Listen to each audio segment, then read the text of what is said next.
Assalamualaikum warahmatullahi wabarakatuh. Kepada Bapak dan Ibu yang diberi kepercayaan oleh rakyat Indonesia menjadi pemimpin dan pejabat negara. Dalam kesempatan ini, saya, seorang rakyatmu, memohon perhatian dan pertolongan Bapak dan Ibu yang terhormat. Saya adalah member DNA. Saya seorang ibu tunggal yang memiliki seorang anak berusia 6 tahun dan ibu saya berusia 81 tahun. Saya pun sudah tidak bekerja lagi. Saya mengenal DNA dari teman satu kantor saya yang sama-sama jadi korban PHK di masa pandemi COVID-19. Saya memutuskan bergabung di DNA tanggal 24 Agustus 2021 dan hasil profitnya saya sisihkan untuk top up di bulan November dan Desember 2021. Dan tanggal 31 Januari, DNA disegel oleh Bapeti dan dibekukan oleh SWI sehingga saya tidak bisa menarik profit dan modal saya. Perlu diketahui Bapak Ibu, saya masuk DNA bukan untuk mencari kekayaan seperti yang media cemooh pada kami member DNA. Saya masuk DNA untuk bertahan hidup di masa pandemi. Selama saya masuk DNA, saya tidak pernah dirugikan.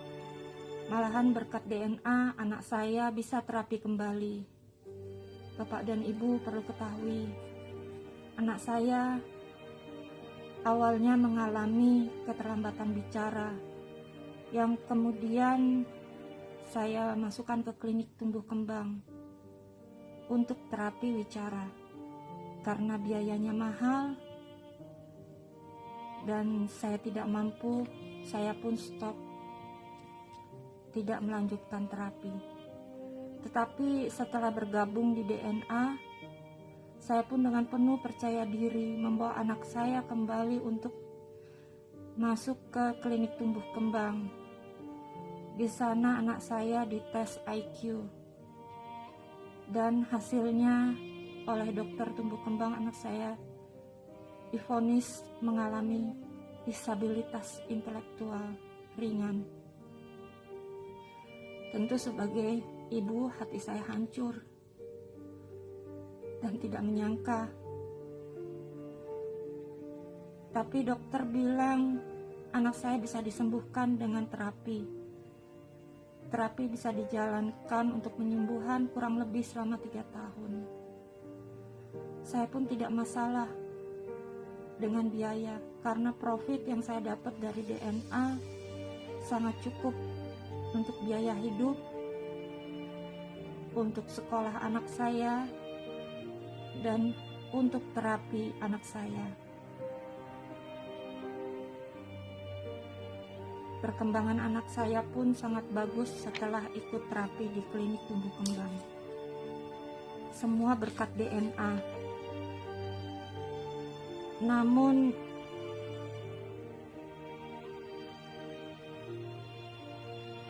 tidak hanya itu, mama saya yang berusia 81 tahun, berkat DNA saya juga bisa memenuhi kebutuhan kesehatannya. Kami sekeluarga pun bahagia dan tidak pernah khawatir akan finansial. Tapi semua itu sudah hancur sekarang. Sejak Bapeti menyegel DNA dan SWI membekukan DNA. Saya sekarang khawatir akan masa depan anak saya dan masa depan keluarga kecil saya. Sejak DNA tidak bisa beroperasi kembali dan saya tidak bisa WD, tidak bisa tarik modal, saya sekeluarga hidup dari sisa-sisa tabungan.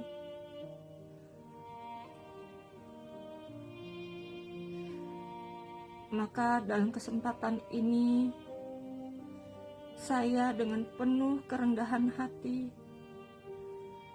memohon kepada Bapak Presiden Jokowi, Bapak Menteri Perdagangan, Bapak Lutfi, kepada Ibu Menteri Keuangan, Ibu Sri Mulyani, Bapeti dan SWI, tolong kebijaksanaannya agar kami member DNA bisa menarik dana kami.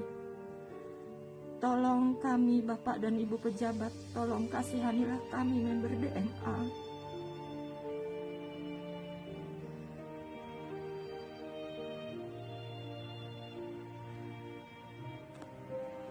Akhir kata, inilah curahan hati saya sebagai rakyat kecil. Apabila ada kata-kata yang tidak berkenan, saya memohon maaf. Assalamualaikum warahmatullahi wabarakatuh.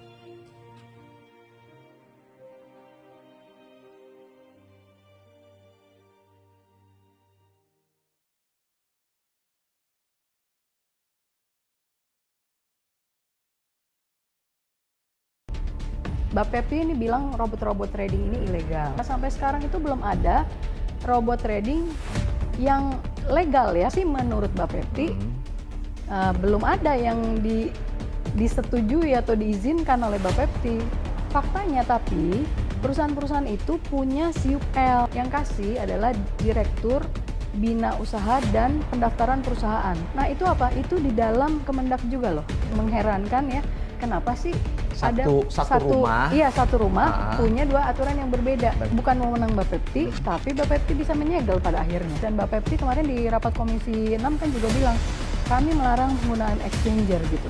Harusnya Bapepti juga bilang begini, oke, perusahaan Anda mau ngembaliin dana, saya kasih waktu sebulan pakai exchanger. Habis nyegel harus ada planning gitu, mau ngapain terhadap para masyarakat yang sudah terlanjur menjadi investor, menjadi korban lah kasar. Ada udah mulai suara-suara yang pengen mengakhiri hidup. Jangan orang-orang seperti itu kayak disyukurin gitu loh. Pemerintah segera terbitkan regulasi dengan persyaratan-persyaratan yang jelas dan ketat. Lakukan edukasi ke masyarakat. Dikutip dari YouTube channel Eko Patrio yang menghadirkan narasumber Ibu Yasmin Muntas, seorang wartawan senior yang sekarang menjadi kuasa hukum member robot trading dan juga praktisi media.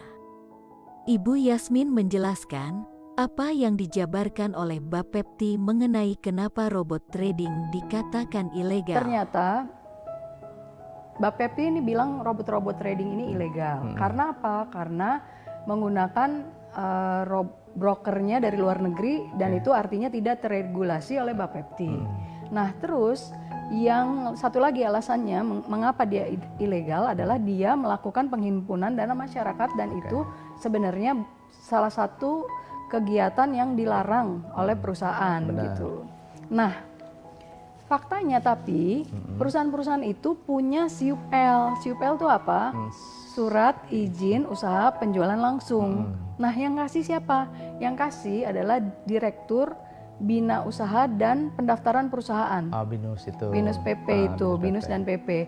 Nah itu apa? Itu di dalam Kemendak juga loh. Ibu Yasmin mempertanyakan, kenapa dalam satu rumah, tetapi punya dua aturan yang berbeda. Jadi maksudnya gini loh, yang mengherankan ya, kenapa sih satu rumah punya dua aturan yang berbeda gitu. Yang ini bilang ilegal, yang ini malah ngasih legalitas gitu. Jadi di saat yang bersamaan ini bilang ilegal, ini sebenarnya punya legalitas. Nah, sebenarnya siapa yang berwenang mengeluarkan izin itu? Dalam wawancara tersebut, Ibu Yasmin juga menjelaskan apa itu APLI dan AP2LI. Nah, ternyata asosiasi itu ada dua, ada Asosiasi Penjualan Langsung Indonesia. APLI atau Asosiasi Perusahaan Penjualan Langsung Indonesia, AP2LI. Nah, menurut APLI kan tanggal 22 Maret kemarin APLI diundang tuh sama Komisi 6 RDPU. Nah, menurut APLI kebanyakan perusahaan robot trading itu joinnya atau bergabungnya dalam asosiasi yang lebih muda itu.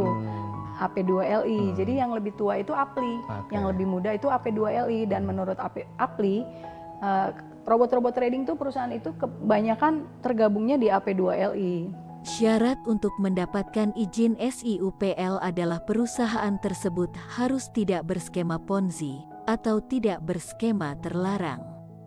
Ibu Yasmin berpendapat bahwa perusahaan yang mendapatkan SIUPL tidak melakukan skema Ponzi karena telah melalui seleksi. Jadi logikanya harusnya perusahaan yang misalnya dapat SIUPL harusnya mereka tidak melakukan skema Ponzi karena kan udah diseleksi gitu ya. Benar. Nah, sekarang kenapa mereka dituduh atau mereka ternyata benar-benar menerapkan skema Ponzi? Ya ada beberapa hal, misalnya yang ngasih izin itu nggak tahu itu skema Ponzi apa bukan. Atau ketika mendaftar mereka bukan produk itu. Ya, atau tidak jujur misalnya terkait skemanya gitu. Nah, yang ketiga bisa juga memang kecolongan atau malah ada oknum-oknum yang sengaja melegalkan. Eko mengatakan bahwa sudah banyak situs robot trading yang sudah diblokir oleh Bapepti. Ibu Yasmin berpendapat bahwa itu kurang efektif karena banyak cara untuk melewatinya. Yang menjadi pertanyaan beliau adalah kenapa baru sekarang digunting? Nah, itu yang menjadi pertanyaan kita. Pak Eko kemarin juga nanya kan, gitu. Maksudnya, kenapa sih nggak dari awal aja, gitu? Digunting. Kenapa baru sekarang digunting, di-cut, gitu? Pas perusahaan baru berdiri, oh, ini Ponzi, ini penggalangan dana masyarakat, penghimpunan dana masyarakat, potong, gitu kan harusnya begitu. Ibu Yasmin menjelaskan, ketika masyarakat disodori izin-izin yang lengkap, maka kegiatan-kegiatan ini diyakini legal dan sebagai aktivitas perdagangan. Eko mempertanyakan, bagaimana cara Bapepti mensosialisasikan apa yang dilarang dan apa yang tidak dilarang. Jangan selama ini yang kamu lihat Bapepti kalau misalnya mensosialisasikan melarang atau tidak melarang tuh yang Yasmin lihat dia hanya ngomong di IG. Masa sih? Iya, nanti bisa di-insert deh sama. Ngomong di tidak IG. ngomong ya, bikin tulisan. Jadi Bapepti tidak pernah melarang pengembalian dana investor atau member. Perusahaan robot trading dilarang menggunakan exchanger untuk pendistribusian WD. Ibu Yasmin Muntas memiliki pendapat lain mengenai hal ini. Harusnya Bapepti juga bilang begini, oke, perusahaan Anda mau ngembaliin dana, saya kasih waktu sebulan pakai exchanger, tapi balikin.